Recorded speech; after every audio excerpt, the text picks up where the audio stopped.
let's talk about how customers are engaging with crypto and Bitcoin to shop, pay, and be rewarded. So you'll see some similar themes coming through here as well as our previous speakers. Don't need to introduce myself, thank you. So look, I think we all know there are millions of consumers that are crypto curious. I thought what was interesting in this is that it's not just Gen Z, right? It's millennials and older millennials and maybe Gen Xers like myself that either have owned in the past, but not now, or currently.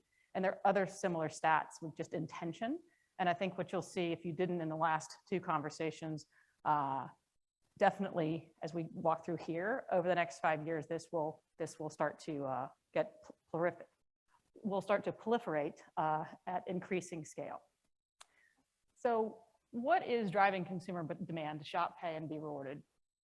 This is what I'm going to walk through today. A few thoughts. First and foremost, financial inclusion, crypto-backed reward cards, credit cards and rewards, utility within the super apps and the digital wallets. We can never underestimate the power of the Super Bowl, Web 3.0, and yes, the metaverse. And then community and the idea of self-sovereignty and having more control and ownership over your identity, your community, and how that plays forward in where we're going in this Web 3.0 and metaverse world. So reimagining financial inclusion. I think we've all seen the underbanked stats. I think we've all talked about this, but what is truly underbanked? What does that mean? And what does it mean to be part of that group? There's several different reasons and several different qualify, right? Oftentimes it's individuals that live in extremely poor areas without access to physical branches, without access to electricity, to the internet. And that is something that, in the most obvious financial service that's lacking in that is your ability to send and receive funds. Most of us take for granted the ability to be able to use Venmo or PayPal. In these communities, it is typically wire transfer is wildly expensive. Those who are least well off pay the highest fees. So that's really where cryptocurrencies provide instant transactions, cross borders for really pennies within that. And this is where apps like a BitPay, you're able to send funds with email, with just a phone number. It connects it directly into your Bitcoin account or your wallets that you're holding there, and then that allows you really to be able to send and convert crypto to cash, fund prepaid debit cards, connect with merchants, with virtual conversion to gift cards, and of course card-linked offers. And then while most of this is really focused on a lot of the underbanked and the more impoverished parts of the world, it's also really identifying there are other reasons and alternative scenarios, and we're living in one of those. We're absolutely living in one of those right now, and I think it's it's actually de-vilified, de-vilified some of the blockchain and the cryptocurrency naysayers out there because of what we're seeing. It's allowing the citizens of Ukraine, actually legalizing Bitcoin, going the opposite direction of China. And it's really how do I have confidence that I can get my money out of the country, that wherever I'm going, that I can convert that into the fiat and the local currency that I can be able to use. We really actually saw this starting actually in Venezuela a number of years ago when you were seeing the kind of the massive unrest and the local currency almost hitting bottom. And you saw the government really kind of cracking down on, on one hand, you don't want to devalue your currency and create inflation. On the other hand, your citizens need to be able to, have confidence in protecting their net worth. And then obviously the U.S. sanctions in Russia, while designed to really penalize the government and the officials and take mega yachts, et cetera, it's also having the unintended effect of creating an unstable environment for the citizens as well. So this provides while we're all battening down the hatches for what could happen from cyber attacks, et cetera, there's also a really positive aspects of being able to raise money, convert money, and have some confidence in times that are fairly trying. Also, I was actually surprised when I was looking at this, that the crypto-backed credit cards and rewards, really the crypto-related accounts, 11x year over year. That was the I2C, who's in the middle from a processing perspective of seeing so much of this. So, you know, what is that really? It's it's crypto curious. It's also the ability to be able to transfer into fiat currencies, and a lot of this kind of cross border. And then, you know, you're seeing folks like BlockFi and Visa kind of coming together and really having one of the first rewards credit cards to hit the market, to get 1.5% cash back.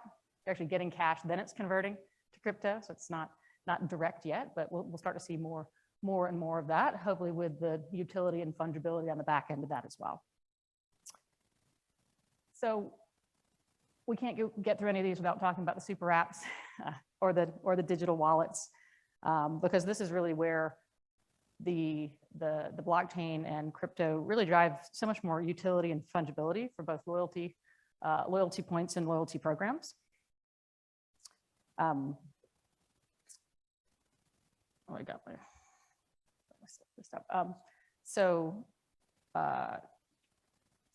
what basically, what I thought was interesting is that you actually start to think, when you think about utility, you think about top of wallet behavior, you think about grocery. You don't think about crypto and grocery. I think it was a BitPay and payments article that actually showed that grocery, I was thinking it was gaming. Grocery was actually #1 in terms of doing kind of micro payments using crypto. That's something that's really important to understand if you're a financial institution thinking about top of wallet behavior and how your customers are engaging. I was always thinking it would be larger. Really, there's a micro payment ecosystem out there that I know full well it's in gaming, because Roblox, how much have I paid into that? I don't even want to tell you with my 12 and my 13-year-old. But this is really kind of this, it's emerging for, really it's crypto for efficiencies, for paying and earning, and then blockchain for efficiencies and security.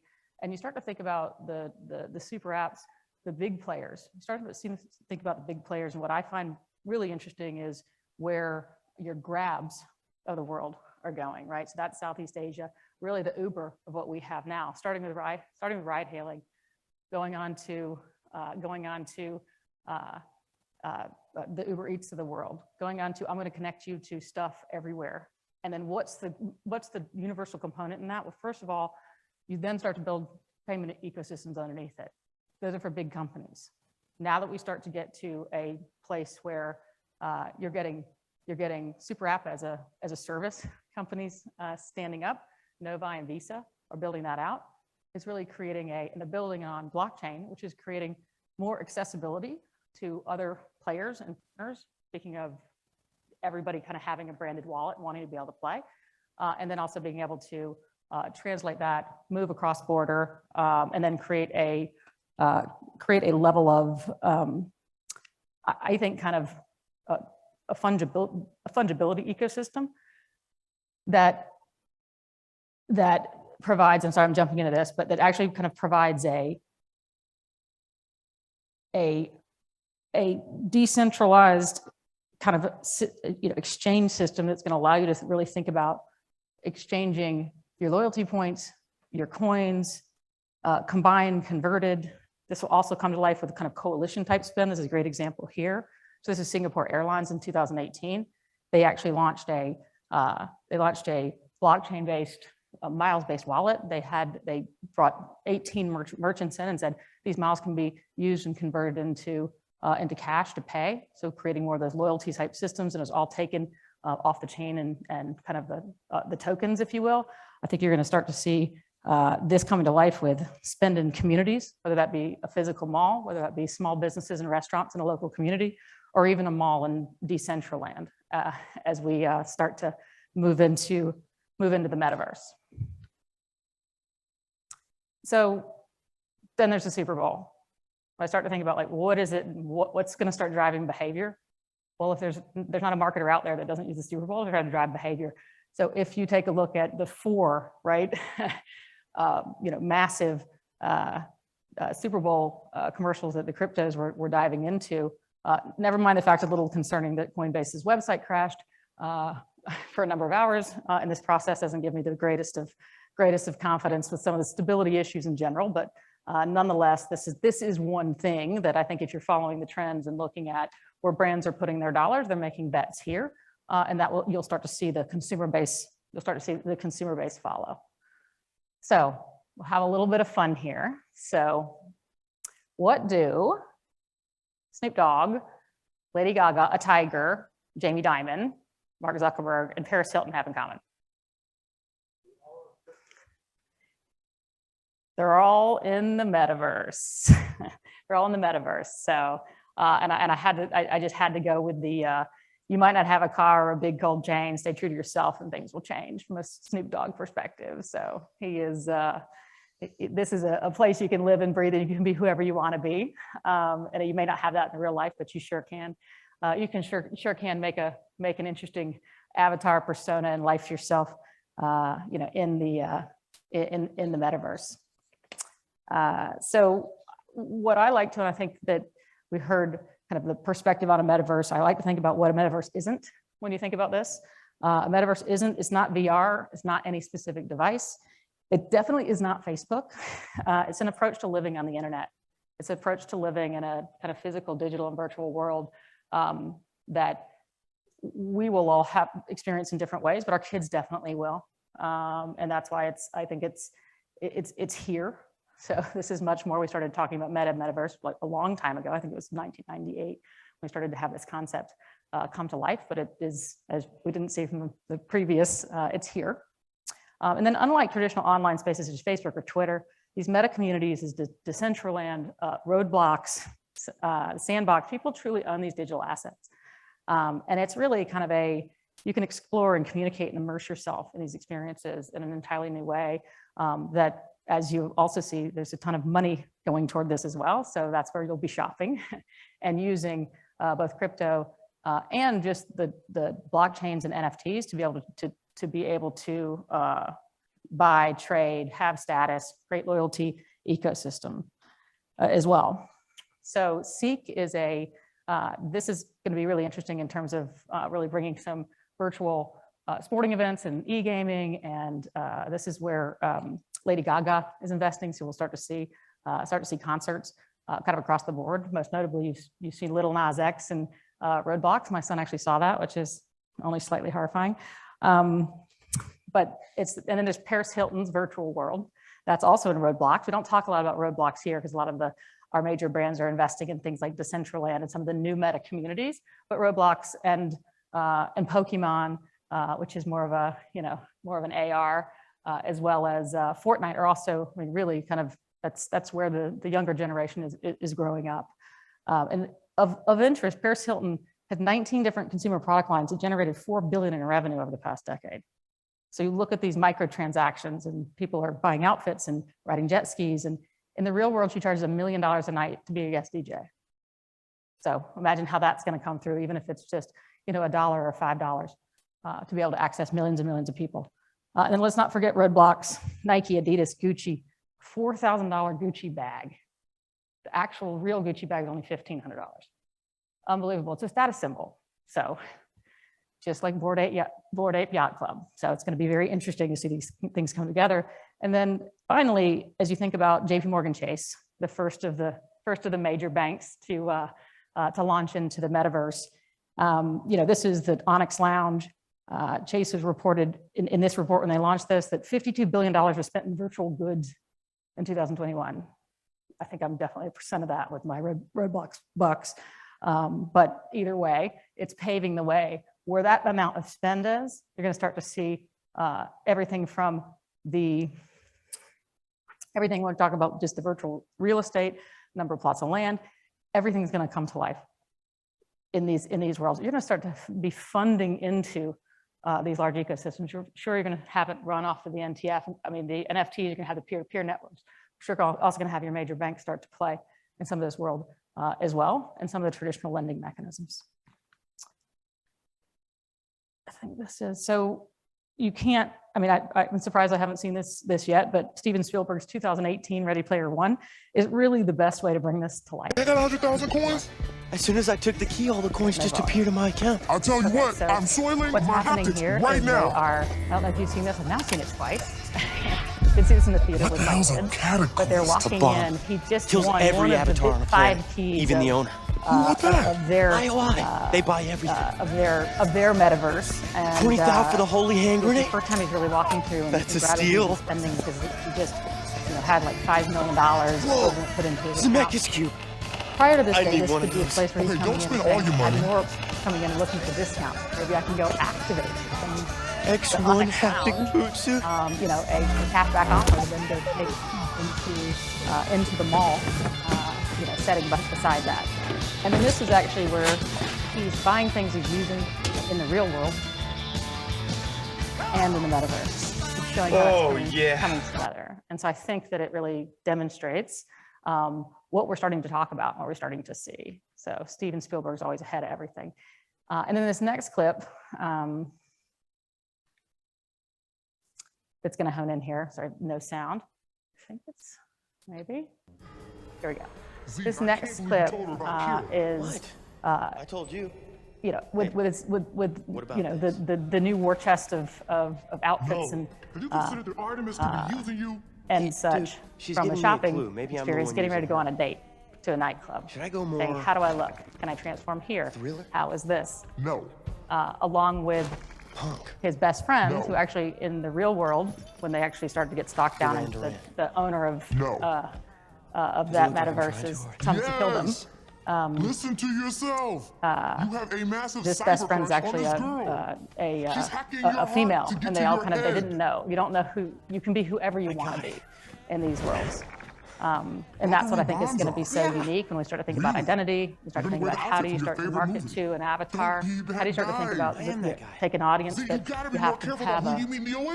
you have to have ape coin or have a Bored Ape. I mean, sometimes things like that. Finish each other's sentences. So this also, I won't go as far. That suit you saw him buy, that's something that he actually is wearing in the real world. The dance club, we won't go there.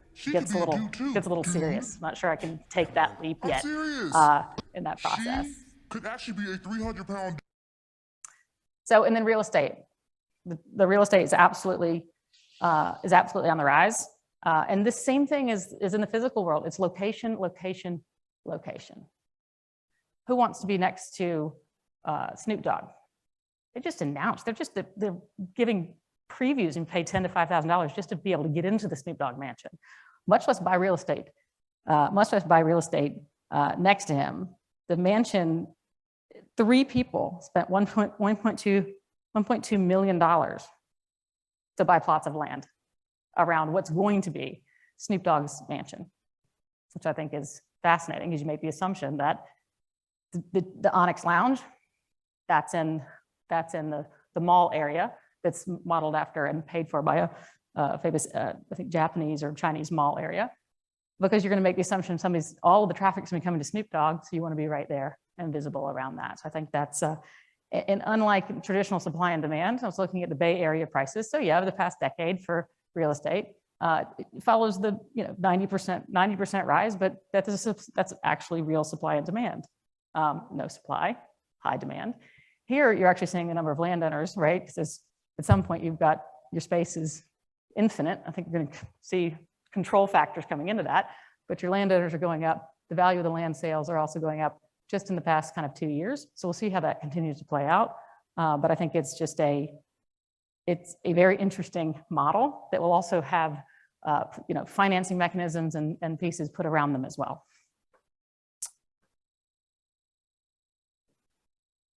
So just kind of a couple thoughts on just Web 3.0 and the metaverse.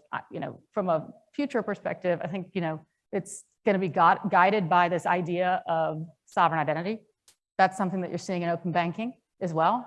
I want to be able to control who has access to my data, how that gets used, and have a kind of that this overall management. I think the phygital, I was trying to figure out how to put the V in phygital.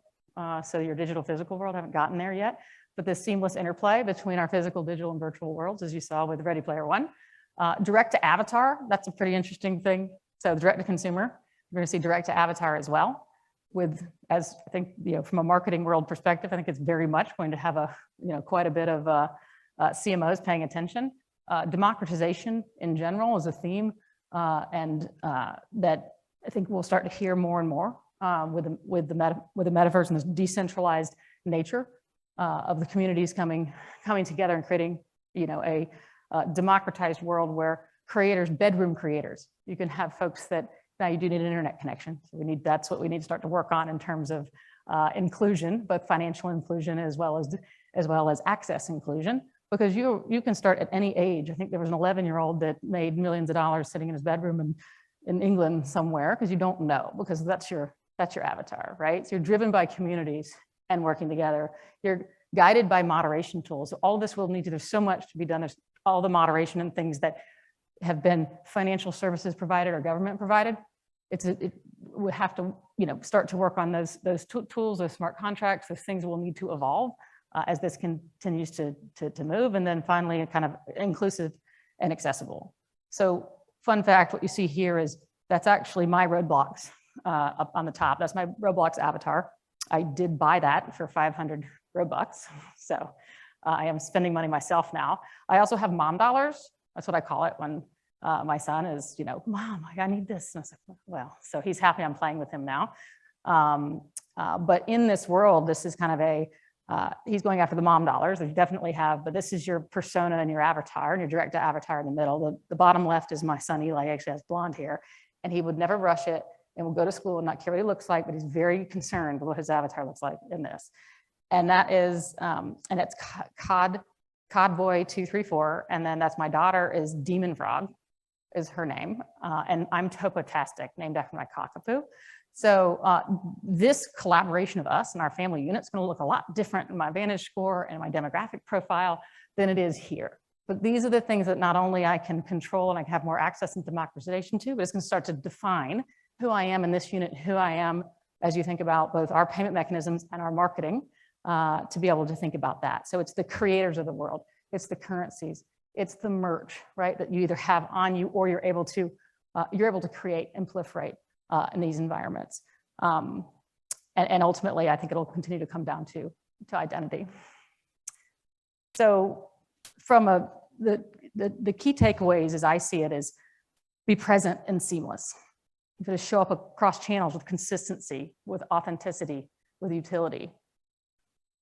What you're seeing here is, how do you make sure this is the activate, hey, you got a Gucci offer in your Chase offers, walk into your Onyx branch, maybe you can make sure you activate that and walk over to the Gucci store next door.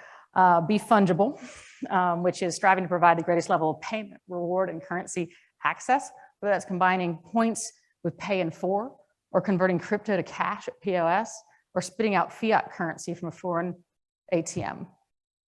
And be relevant and be right. Left that off. And be right. Be relevant within the bounds of your customer or your avatar and what they want to share with you. And when they do share that with you, make sure that you use it in a right and personalized way. Those are my thoughts on how to earn.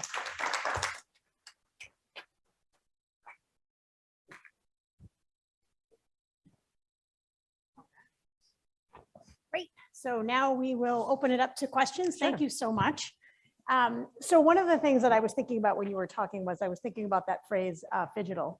And I was thinking about how are you, I think there's a lot for retailers, especially to think about, especially as we come out of COVID and they need to think about the reality about how do I drive consumers back into my retail environments, and how do I differentiate that experience in a way that lures them back in, that gives them more utility outside of just what they can get in through the online space. So I'm curious, as you think about NFTs and to hear about how Cardlytics might be thinking about how do I use, or how would they advise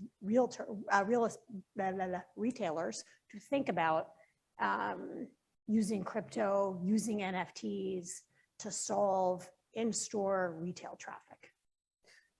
Yeah, I think it's a good question. I think that at the core, I mean, using an NFT to actually go buy a virtual plot of land and go build a showrooming type concept within a Decentraland or a Sandbox or a Roadblocks would be a good first step, because that's really kind of creating the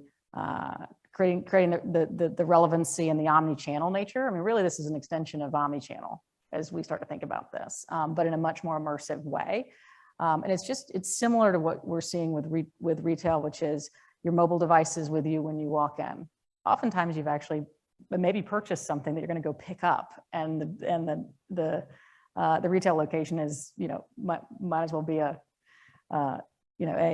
warehouse, if you will, but then if you want to take it back. So I think it's just this overall, and thinking about walking into those virtual locations and being able to maybe the realistic avatar of Ready Player One isn't there yet, but they will be, where you can try things on. I can try things on. I give you permission to understand my body size, to talk about what we do today with the shopping services, and that says, here's everything, here's my typical style, things like that. It'll just provide additional ways to be able to engage with the shopper kind of in unique ways. Yeah, it's an interesting concept, right? Because the whole idea of the avatar being my ideal version of myself, or whatever version of myself I want to put out there. That's right. So it's interesting juxtaposition between that and then my physical reality of, hey, I want to go actually engage with a retailer in store, and I'm going to have to tell you that I'm not a big cosmic frog, right? Right. Right. So it's it's an interesting concept to think about. Sylvia.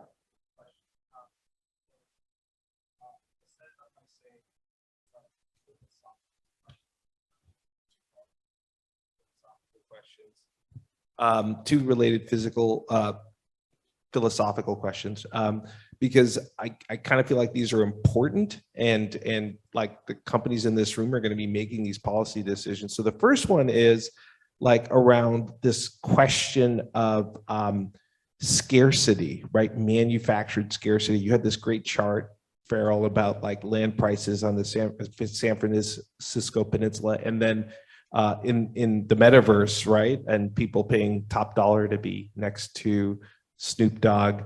Like, is that a good or a bad thing? Is manufactured scarcity a good or a bad thing? I kind of feel like in the real world, it just is, right? Like there is scarcity. In the digital world, it's kind of manufactured. And is that a good thing, right, for commerce? And then to Erin's point, this idea of like marketing to an avatar, which is also created by a person. I was chuckling to myself because on my LinkedIn, I don't have a picture of myself. I have a like a cartoon avatar of myself, and many people have told me to take it down and put a real picture of myself, right?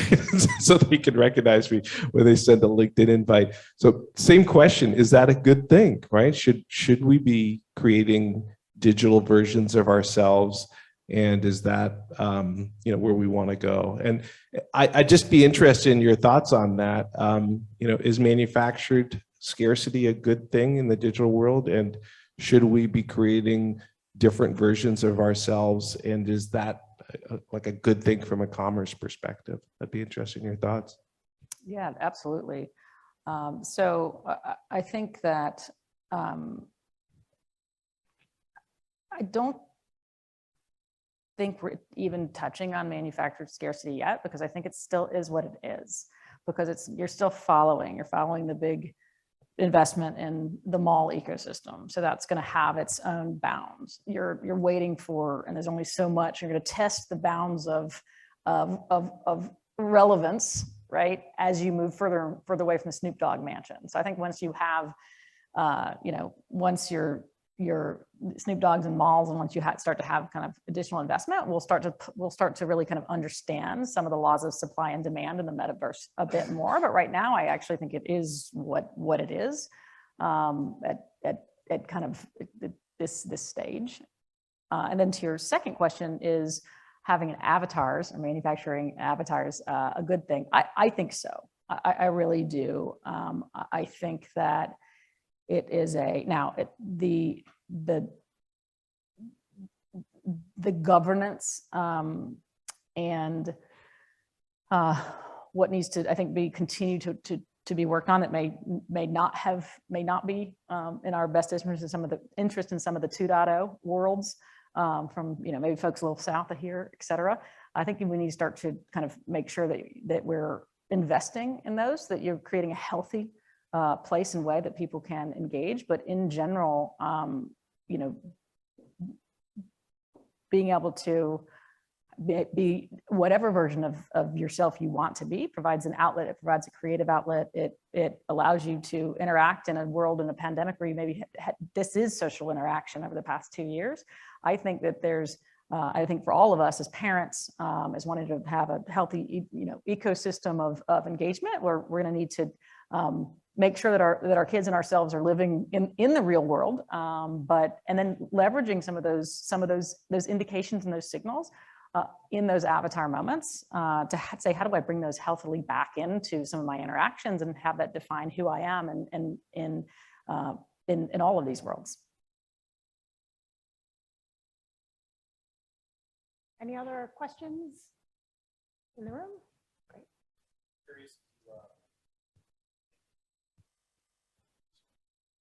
Curious if you think transactions that I might be doing in the real world will mirror me in a metaverse, meaning my purchase history in the real world, I'll have the opportunity but not the obligation to carry that with me into the metaverse. I think where you were going a minute ago would be probably no, meaning you would swap out and there's a whole parallel life that you're living in the metaverse in your avatar, and he or she or it is buying and doing things and it becomes its own persona. But I wonder if there's a good or bad reason to have my kind of purchase history and who I am in the real world carry forward into the metaverse and not where the whole thing is always anonymous. Because I always hear everyone talking about it being anonymous and having an avatar. But is there a world where that avatar is just me and I'm just me and the same person I was? Well, as soon as your ape is required to get you into a live event in the physical world, then those two are coming together. I do think it's about putting that decision in the hands of the consumer.